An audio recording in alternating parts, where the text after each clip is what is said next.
Hello everyone, मैं आपका दोस्त शफीम और आप देख रहे हैं हमारा यूट्यूब चैनल दी अकाउंट्स। दोस्तों, आज का हमारा टॉपिक टीडीएस रेट से है।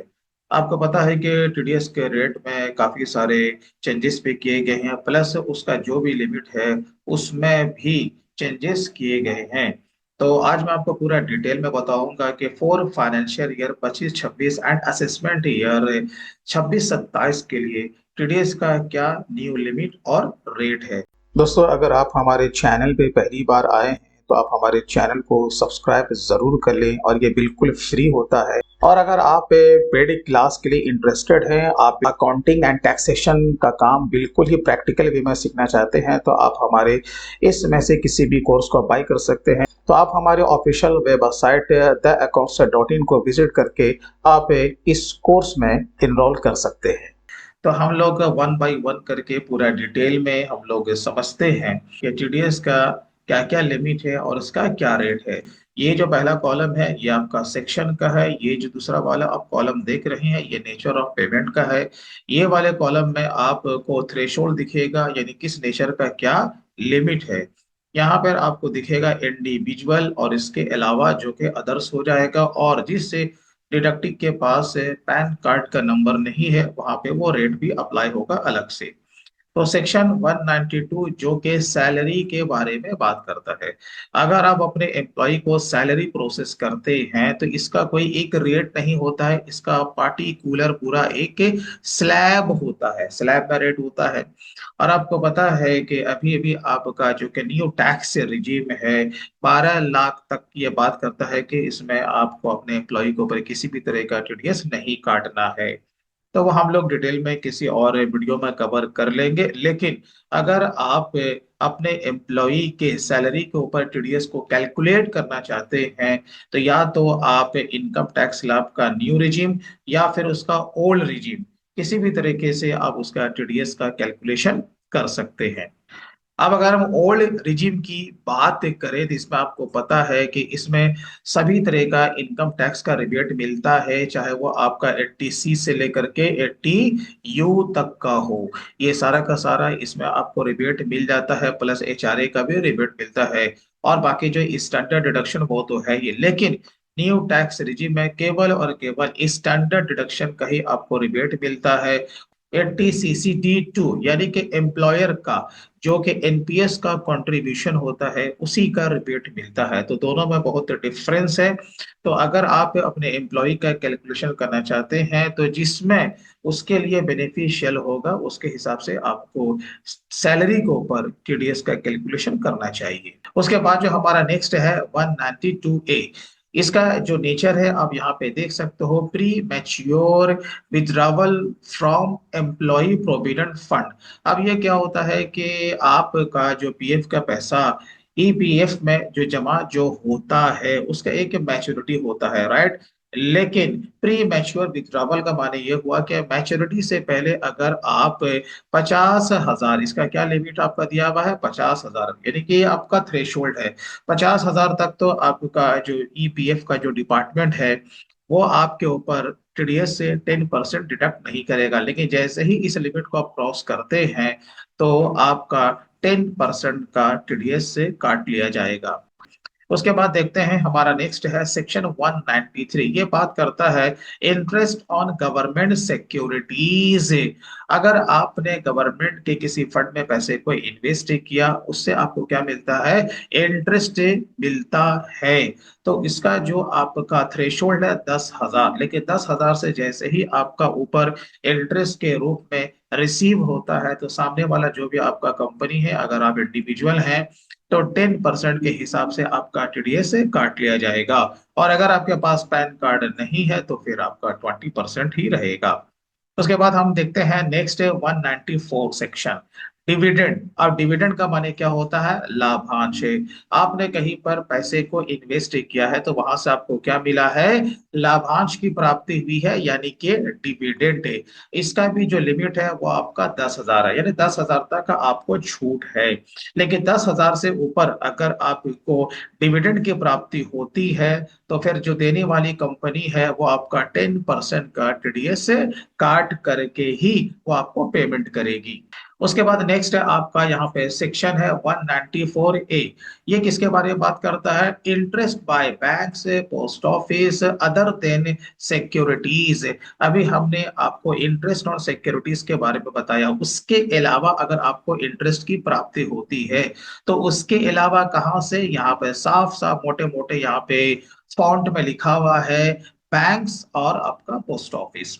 ठीक है, तो इससे अगर आपको इंटरेस्ट की प्राप्ति होती है तो अगर आप सीनियर सिटीजन में फॉल नहीं करते हैं तो 50,000 तक आपका 10% के हिसाब से टीडीएस को नहीं काटा जाएगा। और अगर आप सीनियर सिटीजन में फॉल करते हैं तो उसका लिमिट 1 लाख है। यानी इससे ऊपर अगर आपको अपने सेविंग अकाउंट से प्लस पोस्ट ऑफिस से जो कि इंटरेस्ट की प्राप्ति होगी, तो सामने वाला जो भी पोस्ट ऑफिस है या आपका जो बैंकर है वो 10% का टीडीएस काट के ही आपको इंटरेस्ट का पेमेंट करेगा।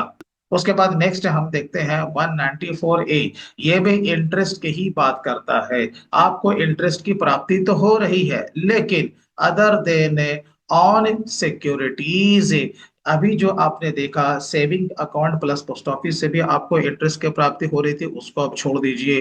प्लस इसके अलावा आपको सिक्योरिटीज के ऊपर भी आपको इंटरेस्ट की प्राप्ति हो रही थी, उस दोनों को छोड़ के अगर किसी और सोर्स से आपको इंटरेस्ट की प्राप्ति होती है तो जो भी सामने वाला कंपनी है, तो 10,000 इसका लिमिट है। 10,000 से अगर आप ऊपर जाते हैं तो वो आपका 10% का टीडीएस का डिडक्शन कर लेगा। उसके बाद एक सेक्शन आता है 194B। ये किसके बारे में बात करता है? यहाँ पे नेचर आपके सामने, income by way of winning from lottery, crossword, puzzle games and other games of any any sort. जब आप देखते हैं कि कोई भी आप अगर इस तरह का लॉटरी या क्रॉसवर्ड या पजल, या आपने रियलिटी शोज वगैरह भी देखा होगा, वहां से आपकी जो भी इनकम होती है तो उसका लिमिट कितना है आपका? 10,000।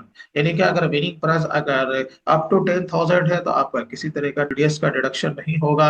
लेकिन अगर ये लिमिट 10,000 से ऊपर चला जाता है तो सामने वाला जो भी आपका कंपनी है वो 30% का टीडीएस का डिडक्शन कर लेगा।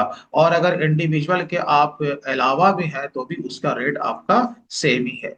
उसके बाद एक सेक्शन आता है 194BB, income by way of winning from horse race. ये भी उसी कैटेगरी में फॉल करता है, लेकिन यहाँ पे नेचर आपका हॉर्स रेस आ गया है। इससे अगर आपको जो भी विनिंग प्राइस होता है अगर 10,000 से ऊपर अगर गया तो सामने वाला कंपनी, अगर आप इंडिविजुअल है तो भी आपका 30% के हिसाब से ही टीडीएस काटेगा।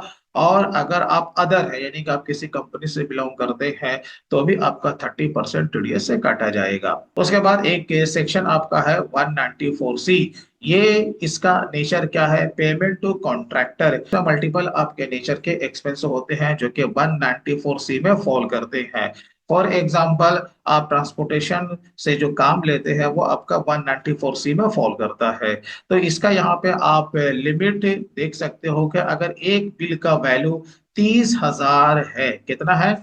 अगर एक बिल का वैल्यू 30,000 या उससे ज्यादा का है, सामने वाला अगर इंडिविजुअल है तो आपको उसका 1% के हिसाब से टीडीएस का डिडक्शन करना है। और इसके अलावा है तो 2% के हिसाब से टीडीएस का डिडक्शन करना है। यहाँ पर आप देख सकते हैं एग्रीगेट पेमेंट 1 लाख के। अब ये क्या होता है पूरे फाइनेंशियल ईयर में? अगर 30,000 से छोटा छोटा बिल है, लेकिन अगर पूरे साल में अगर 1 लाख का अगर आप पेमेंट करते हैं जो कि 194C को अट्रैक्ट करता है, तो आपको क्या करना होगा? पेमेंट करने से पहले ही सामने वाला अगर इंडिविजुअल है तो 1% और अदर है तो 2% के हिसाब से आपको टीडीएस से काट लेना है।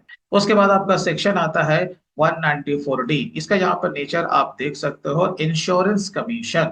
अब यहाँ पर आपका ये लिमिट क्या है? 20,000। इंश्योरेंस सेक्टर में अगर आप काम करते हैं तो जो भी आपके इंश्योरेंस की कंपनी है उससे जो भी आपका कमीशन बनेगा 20,000 इसका थ्रेशोल्ड है, यानी कि ये पूरे साल का है, राइट। अगर 20,000 से ज्यादा का आपका इंश्योरेंस का कमीशन बनता है तो सामने वाली कंपनी, अगर आप इंडिविजुअल है तो 5% का टीडीएस काट लेगी, और उसके अलावा है तो भी 5% का ही टीडीएस काटेगी। उसके बाद सेक्शन आता है 194 DA, maturity of A life insurance policy. आपने किसी कंपनी में इंश्योरेंस आपने अपना करा के रखा है, उसका मैच्योरिटी पूर गया है, उसके बाद आप क्या करते हैं, आप उसे विथड्रॉ करते हैं ना। हाँ जी, विथड्रॉ करते हैं। तो जो भी आपका इसका इनकम का जो फिगर होगा, जो भी आपका इन्वेस्टमेंट है उस पे नहीं, उसके ऊपर जो भी आपका इनकम होगा उसका लिमिट कितना है, 1 लाख रुपया है।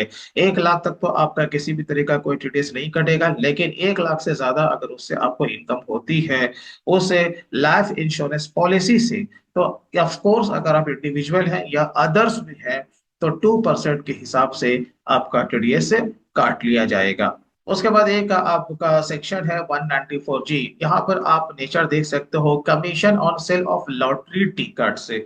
अगर आप लॉटरी के टिकट्स को आप सेल करते हो उसके ऊपर जो भी आपका कमीशन बनेगा, तो इसका भी यहाँ पर आप लिमिट को देख सकते हो कि 20,000 रुपया है। 20,000 के ऊपर का अगर आपको लॉटरी के सेल करने से कमीशन मिलता है, तो जो भी कंपनी होगा, अगर आप इंडिविजुअल है तो भी आपका 2% के हिसाब से टीडीएस से काटा जाएगा, और अदर्स होंगे तो भी आपका 2% के हिसाब से ही टीडीएस से काट लिया जाएगा। उसके बाद आपका नेक्स्ट आता है 194 एच। ये बात करता है कमीशन और ब्रोकरेज के बारे में।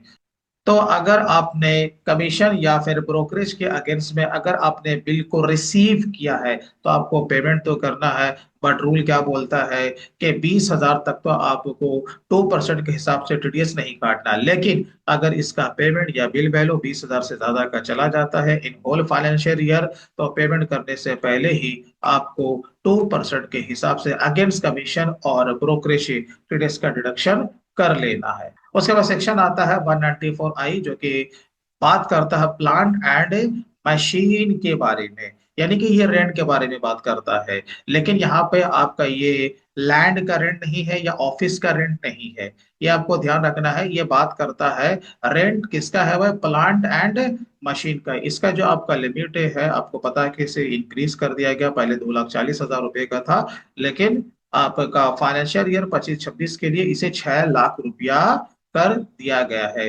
अगर आप रेंट पे प्लांट एंड मशीन को अगर आप लेते हैं तो उसका आपको पेमेंट तो करना होगा, लेकिन 6 लाख तक आपको किसी तरह का कोई टीडीएस नहीं काटना। लेकिन 6 लाख से अगर ज्यादा हो जाए तो फिर आपको 2% के हिसाब से उसका टीडीएस का डिडक्शन कर लेना है। और वही चीज है 194 आई, लेकिन यहाँ पर थोड़ा सा जो इसका नेचर ऑफ पेमेंट है वो आपका चेंज हो गया है। रेंट तो है बट किसका है, लैंड और बिल्डिंग का और फर्नीचर फिटिंग्स का। तो दोनों में थोड़ा सा फर्क है, तो आपको ये ध्यान रखना है। लिमिट आपका वही सेम है, लेकिन 6 लाख से अगर ऊपर का पेमेंट अगर होता है और आप अपने लैंडलॉर्ड को करते हैं तो पेमेंट करने से पहले ही आपको 10% के हिसाब से टीडीएस का डिडक्शन करना होगा। अगर हम इसके आगे देखें, यहाँ पर आपका सेम सेक्शन ही है, फीस फॉर प्रोफेशनल और technical services in all other cases. तो ऐसे कंडीशन में लिमिट तो सेम है, लेकिन आपको 10% के हिसाब से उसका टीडीएस का डिडक्शन करना होगा। फॉर एग्जाम्पल, किसी भी प्रोफेशनल का अगर आपके पास बिल आता है, जैसे कि आपके चार्टर्ड अकाउंटेंट साहब हैं, आपके एडवोकेट साहब है, उनका अगर आप बिल आप रिसीव करते हैं तो उसका पेमेंट करने से पहले ही आपको 10% के हिसाब से टीडीएस से काटना होगा।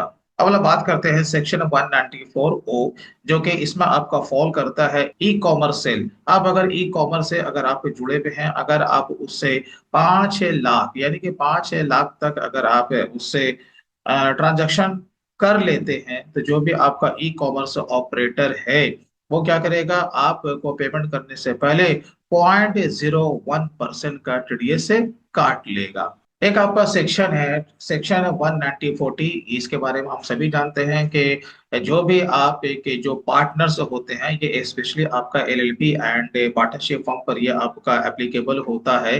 तो अगर आप अपने पार्टनर्स को 20,000 या फिर 20,000 तक इसमें एग्जेम्प्टेड है, लेकिन 20,000 से अगर पूरे साल का अगर पेमेंट अगर होता है, तो पेमेंट करने से पहले ही आपके जो भी पार्टनर हैं उनका आपको 10% के हिसाब से टीडीएस से काट लेना है। तो दोस्तों, मैं उम्मीद करता हूं कि इस वीडियो से आपने टीडीएस का रेट और उसका जो भी थ्रेशोल्ड है उसके बारे में जान लिया होगा। तो उससे वीडियो अच्छा लगा हो तो कम से कम अभी से लाइक जरूर कीजिए, और ज्यादा से ज्यादा अपने दोस्तों में इस वीडियो को शेयर जरूर करें। तो चलिए दोस्तों, फिर मिलते हैं किसी दिन किसी और नए दूसरे टॉपिक के साथ।